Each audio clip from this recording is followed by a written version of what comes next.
in the Wavy Plus studio. It's the 10 count. Here on Wavy Plus, it's beautiful. It's a great show. Yeah, it is. And, we just gave away what we're doing again. I had us right like 3 weeks in a row. And all of a sudden, I messed it up this time. I'm Jeff Snyder, the host of the show. No, you're not. You're Grand Slam Australia. I'm Grand Slam Australia. Host of the show.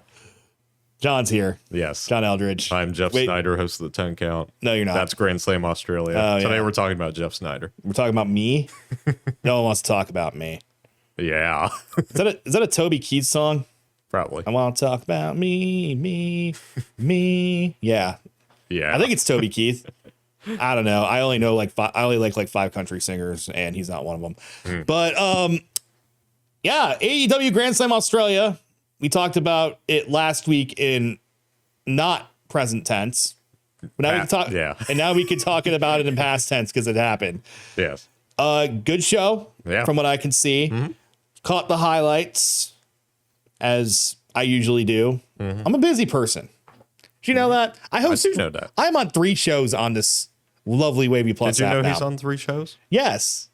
I'm on 3 shows. Sports Wrap Overtime, which airs Wednesdays.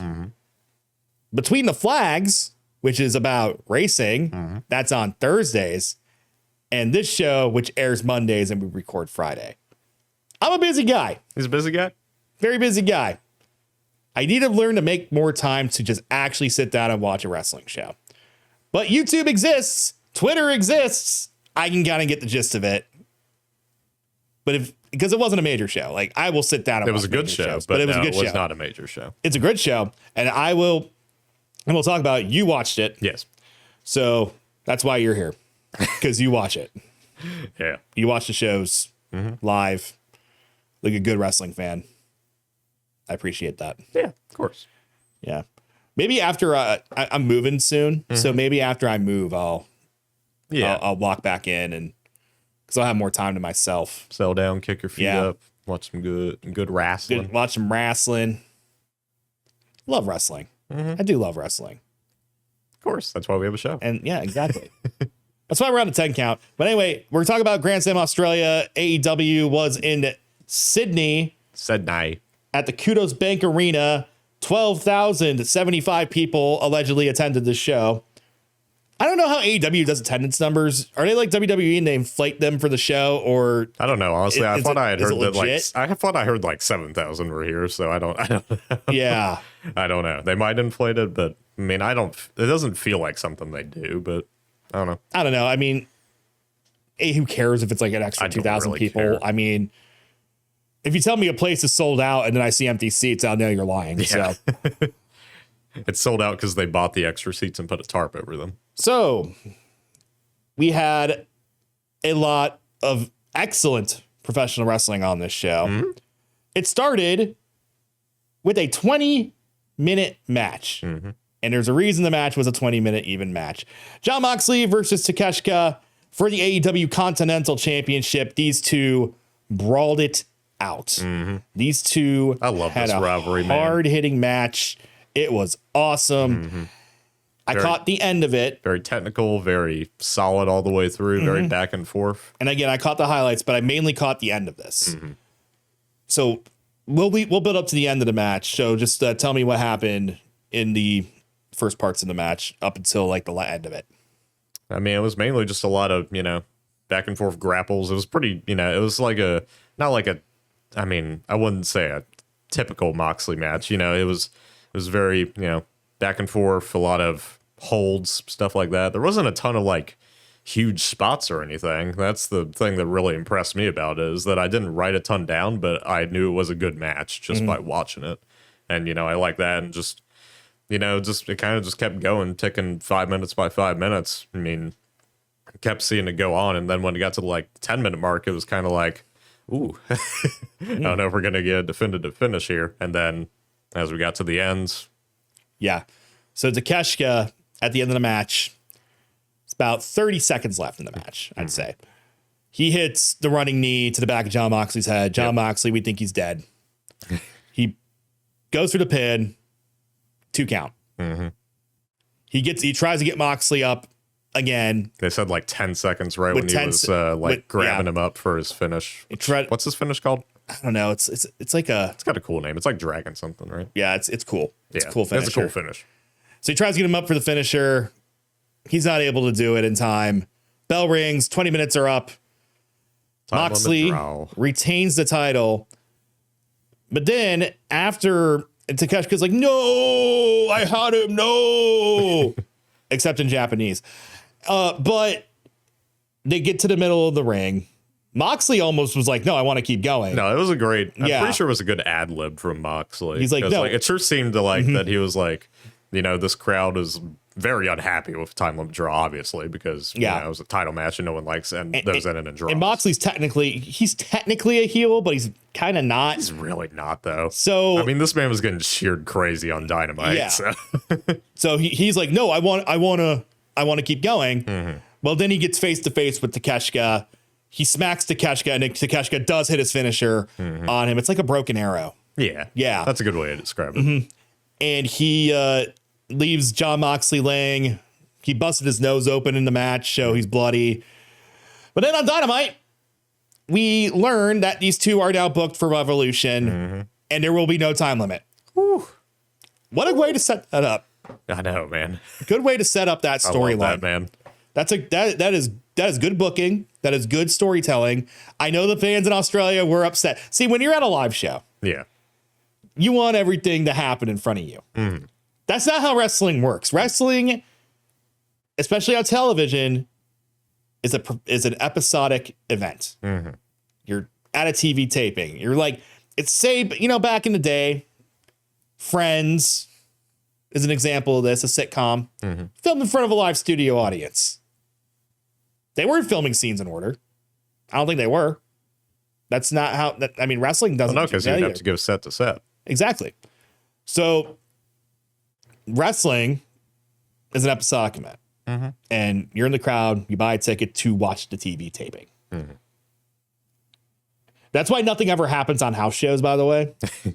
Rarely happens on house shows. Stuff has happened on house shows in the past. Usually unplanned stuff. Rollins. Or like, we need to get the belt off this guy now because he's leaving the company, kind of a thing. But it's very rare that you'll have it. I think the last WWE title change on a house show was like Samoa Joe winning the NXT title. Oh, yeah. That might be right. Yeah, that was like 10 years ago. But that was because they were building up NXT traveling around the world. So, I don't know. But anyway, I think it's good booking, long-term storytelling. I think this was an excellent idea. Tony Khan doing a very good job. I mean, we're still cooking up Don Callis family versus Death Riders. And, I'm interested in both sides of the story. I'm interested to see how Takeshita is going to evolve with the family. I'm interested to see if Moxley will end up getting kicked out of the Death Riders at some point. But, man, I like it on both sides, and I like the way this match is set up. And I'm excited. And that was not all we saw from Jon Moxley on this show. But the next match, the Babes of Wrath, Harley Cameron, Will Nightingale against Mega Bane, and Penelope Ford for the AEW World Tag Team Championship, the women's version of that belt. I actually did not see any of this. This was like the one match I didn't get the highlights to on YouTube. Hey, at least they weren't on there. Well, yeah, dude, I'm transparent. I'm an honest guy. Integrity matters in this business. It was solid for what it was. Yeah. I mean, it was a good, solid tag team match. It was back and forth. I thought Babes of Wrath kind of out wrestled them a lot. I mean, I think the chemistry between Megabad is still growing. I mean, they weren't bad in the ring at all, but obviously Megan Bane's a lot more solid, I think, than Penelope Ford is. Or, well, let me rephrase that. Penelope Ford, I think, has the technical tools, and Megan Bane's a little more green, but still, has the look and the athletics to her. But, just putting them both together, I think they'll work out in the long run. And, it was fine for what it was. It had some good tag team spots in this match. Ended with a backslide, which is lame. But tag team match hitting a backslide. I hate that. Yeah, and then Babes of Wrath retain. But then after the match, Lena, I don't remember what her last name is. It's Lena Cross. Yeah, I've Lena seen Cross. her before. Is it Lena or Lena? I think it's Lena. Lena Cross. I don't recall where I saw her from before. It maybe Ring of Honor, but she is a longtime independent wrestler here. came out and aligned herself with Mega Bad, beat up both of the Babes of Wrath actually, and then kind of she's actually taller than Megan Bayne, which is kind of crazy. I don't know if it was the boots or what, but she's had a history with Megan Bayne. They've wrestled each other before. I'm kind of skimming through her page here. She's done a lot of progress. She's done Game Changer Wrestling. She was on Joey Janela's Spring Break show. Deadlock Pro Wrestling. Oh, yeah. Yeah. She's been in Japan, All Japan Pro. Sendai Girls Pro Wrestling. But now she's making her AEW debut. She's coming to the United States. She's all late. She is Australian. She is from Perth. So that's probably why they debuted her here. So good to see her. Just kind of like a weird thing for like Megan Bayne, because it's like she has so many alliances, and I don't really know. Like they don't really have a faction, or at least not. Because like she's with Penelope Ford, and then she had that tag team with Marina Shafir back during the whole tag team tournament. So they're kind of like an on again, off again thing. But Marina's in the Riders and isn't part of whatever this is. Yeah, and she didn't invite Megan to the Riders, so why not? Well, why does everyone like Megan Bayne but not like Megan Bayne? She doesn't fit her Death Rider aesthetic. She really doesn't. No, because she's large. She's tall. She's tall. I more so just meant the attire, but yeah, that too. Well, you can always get new gear, man. A lot of people do it. I know. Yeah. I know. But good for Harley Camry and Willow Nightingale. They get to continue their run. I know Harley's really, really over with the crowd right now. She got to do this at home. And then she defended, Mrs. Nightingale defended it on Dynamite, her TBS title, that is, against she's Megan Bayne, Shafir, and Mina. And she retains in a pretty good match, all things considered. Is Willow the new Mercedes? Is she going to get another belt soon? I don't know if I go that far. We'll see. Maybe. Next match, Hangman Adam Page against Andrade El Idolo Cien Almas. I love these two, man. Is there another name I'm forgetting for Andrade? What was his name before he came to WWE? He was under a mask. Andrade El Idolo. There was something after El Idolo. He was. I don't remember what it was though. Oh my God, it's so hard to say. Brillante Jr. and La Sombra. Oh yeah, La Sombra. He was La Sombra, and then he wrestled under a mask, and then he comes to WWE, doesn't have a mask, and it turns out he's the most handsome man you've ever seen. Just mean, yeah, you ain't lying. And I mean, yeah. Well, anyway, Hangman Adam Page and Andrade El Idolo. This was for a shot at the AEW World Championship. You'll remember the week before this happens, it was Andrade versus Kenny Omega, and Andrade was going to cheat to win, and then Swerve came out and was like, no, grabbed the screwdriver, but that ended up costing Kenny the match, and then that led to them feuded and get to a match on Dynamite that we'll talk about after this. Yes, we will. So Hangman and Andrade have the match. Don Callis is out there, as Andrade is part of the Don Callis family. Hangman Adam Page once again in the title picture. He won this match. This is like the 80th time he's getting a shot at the title. Yeah, which is fine. We love Hangman. He's a Virginia native. This match was great though. Yeah, go ahead. Talk about the match, please. It was very good energy. Like right off the bat, I mean, these two were like flying all around the place just a few minutes in. They had a great Spanish fly. There was a good power bomb in this.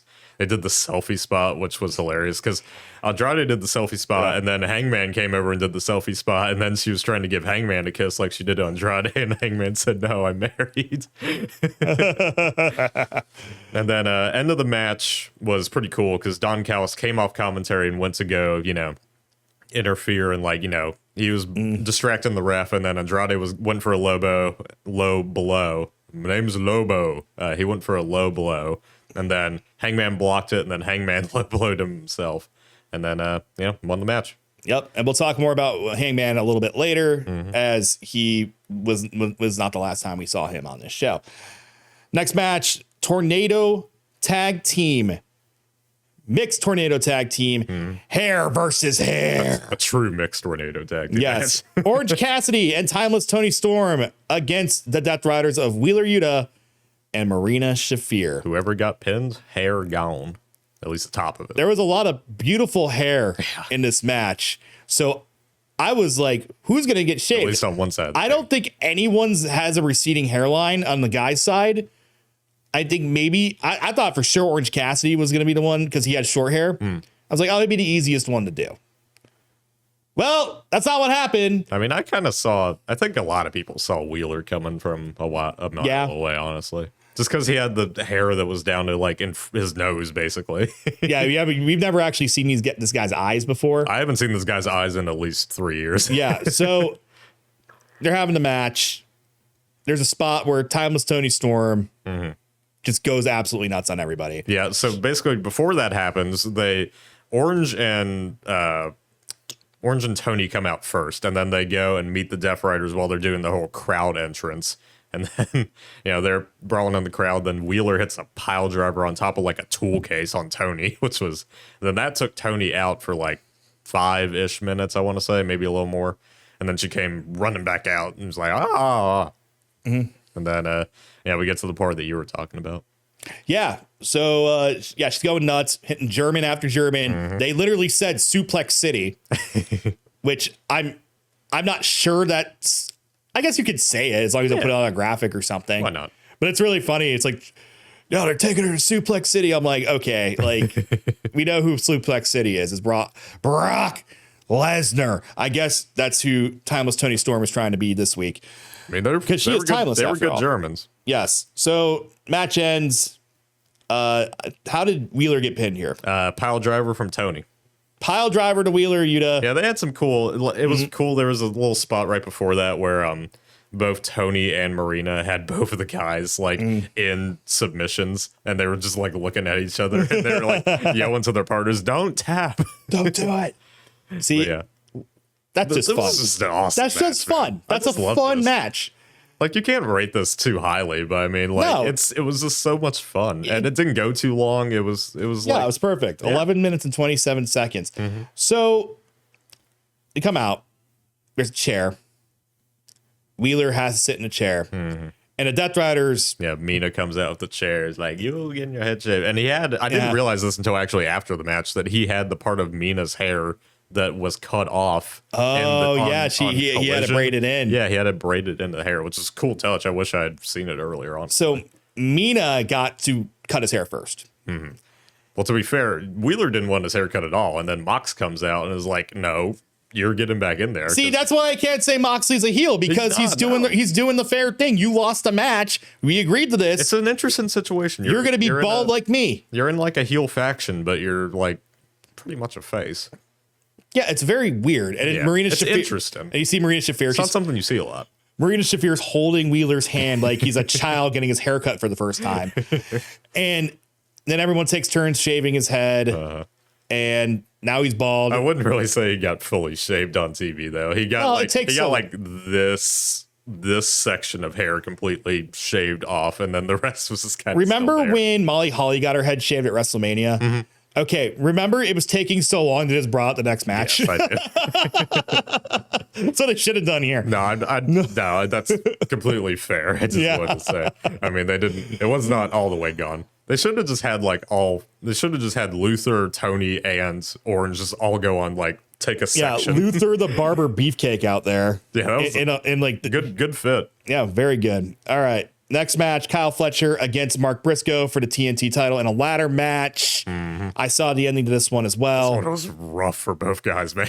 Yeah, they looked very violent. Yeah. As it is a Mark Briscoe, Kyle Fletcher match. Briscoe got flung into the ropes early in this match. There was a J Driller on the ladder that was kind of the ladder, in the middle of the ring. It was that spot where they have it on the turnbuckle, and then he hit the J Driller onto Fletcher on top of that ladder. Wasn't as bad of an impact as it could have been. And then towards the end of the match, the worst bump by far was a super brain buster from the top of the ladder. That's absolutely insane. It's just crazy. It's not even that was the harshest bump, but the bump that took Mark Briscoe out wasn't that bad. So Kyle Fletcher, you're doing a spot. Mark Briscoe's going up the ladder. Kyle Fletcher gets in the ring. They do the thing where he tips the ladder. I thought Mark Briscoe was going outside of the ring. So did I. I thought so too. But fortunately, Mark Briscoe's like, I think I've beaten myself enough over the last 20 years. And I've been in these ropes. He took a buckle bump off the ladder, and he's down. He tries to get Kyle Fletcher's climbing the ladder. He's doing the thing where it's like wrestlers, for whatever reason, are the slowest ladder climbers who ever lived. Even though they're built like Greek gods. Exactly. But you get up a ladder, it's like, and Kyle Fletcher's doing that. Mark Briscoe's slowly getting up. He tries to get to the ladder in time, but he doesn't. Kyle Fletcher grabs the TNT title. He remains the champion. And that's like the 4th time he's beaten Mark Briscoe. I think Mark Briscoe is going to be out of this title picture for a while. That was match 7. So, yeah. Kyle wins it 4-3, unfortunately. Yep. I mean, it was a good match, all things considered. It was a good match. I wish it had been... There's a few things I wish were a little better. But, I mean, overall, it was still really good for what it was. It was really violent. It was rough for both guys. So, the final match, the main event of the night. Maxwell, Jacob Friedman, MJF, Max JF against Brody King for the AEW World Championship. Fun. Yeah, fun match. I mean, nothing crazy special. Something felt a little off about it the whole time. I couldn't quite place my finger on what it was. It might have just been that Hangman won earlier in the night, so it was kind of kind of a shoe-in that, that MJF was going to retain. I mean, most people thought that already, but I don't know. Something just felt off about it to me. And then the match was cool. It was a cool finish. So it was good. Good limb work. I always like how MJF does his limb work. So Brody's on the apron. Max, he tries to get him up for a pile driver or something. Max has him between. He's like, maybe he's thinking about a powerbomb. I don't know, or whatever. Brody goes for a backdrop. Max counters it. He's able to stop the backdrop, and he just does it almost like a snap pile driver. Yeah, it was weird. Whatever it was, I liked it. I've never seen a pile driver done like that before. Like literally, just like. He used the momentum from reversing the move to just put a pile driver on him. I wrote in my notes counter into whatever that was on the apron was awesome. Yeah, it was the snappiest pile driver I've ever seen in my life. And Max got the pin and retained the title. Yeah. Pin of the Heat Seeker, which is cool. I mean, you're not going to have Brody King tap out, so it makes sense. Right. But yeah, it was a solid match. Yeah. So then could have been better. It wasn't the best showing from either guy, I don't think. But it was a fine main. So then Hangman Adam Page comes out, has his music. Do the Red Dead Redemption music, and has the contract, signs the contract, gets in Max's face, goes to punch Max. Max falls, takes a bump on his own, and doesn't get punched. He's like shocked that Hangman would do such a thing. But yeah, they're gonna fight each other at Revolution. And the match stipulation is to be announced. But if Hangman Adam Page loses this match, he will not be allowed to challenge for the AEW World Championship ever again. Sounds like a familiar stipulation that happened earlier involving MJF a few years ago. Gee. I wonder who that was. Well, his name was Cody Rhodes. Raheem. You said it, not me. Yes, Cody Rhodes booked himself into a corner in AEW very early on. And I think that's a big reason why he was like, I'm okay with jumping back to WWE. That's like, the schedule and like having kids and the money. Right. But I think that was a factor into that. And who knows? Maybe Hangman's ready to move on from AEW. Maybe he's ready to go to WWE. I never really viewed him as a WWE wrestler. Or maybe he wins. Or maybe he wins the title. I don't know. Good. I mean, I think Max is such a star that he doesn't need a belt. No, he really doesn't. So that's one of 3 matches set for Revolution. FTR, Cash Wheeler and Dax Harwood, friends of the show. Actually, haven't been on this show, but I've interviewed them. With Stokely Hathaway against the Bucks for the AEW World Tag Team Championship. Always a good show when it's those 2 teams. Yeah. They really those Revolution cards looking pretty stacked, and we're only 3 matches in. And then Mox and Takeshita, as we mentioned earlier, for the AEW Continental Championship. Also on Dynamite, Swerve. Turn heel. Yep. He had a fantastic match with Omega, and then after the match, just brutalized him, hung him with a chain, vertebreaker through the table, which was a crazy looking spot. He hanged him with the chain. Yes. He hangmaned him with the chain. Yeah. But yeah, Really? AEW needs more heels, I think. You know how WWE just has like so many heels? Yeah. But I think this is a problem across wrestling in general. The heels end up getting cheered. Swerve as a heel never gets cheered because he's evil. Yeah. Evil Swerve is amazing. See, I mean, MJF gets cheered everywhere. Andrade's basically a face. I mean, a lot of the Don Callis guys are faces. Mox. Yeah, Mox. Yeah, I mean, Fletcher. I mean, like, yeah. If you're a heel, it's like you're going to get cheered. So you have to be like the most evil person ever for anyone to even consider booing you. And Swerve has figured that out. So he's going to have another great heel run. So he kills Kenny. He killed Kenny. That, you know what? That you know what? That you know what? We can't say that word on this show. Maybe we can. I mean, I don't know. They haven't really told me. So anyway, we're done. We have special guests booked for the next 2 weeks. Next week, old school fans, you want to check this one out. We're going to have David Crockett on the show. Oh, yeah. He is scheduled to be here. I'm very excited. And then a week after that, we have another guest from that era who I'm very excited about. Well, we'll tell you about her when we get there. But expect David Crockett on the show, barring any last minute conflicts or anything next week. If not, we'll find something to talk about. It's not a big deal. No, we'll be but fine. I'm very excited to talk to David Crockett about his era. And we might have another guest joining us in the studio as well. Let's do it. All right. Well, that's a 10 count for this week. We'll see you next time.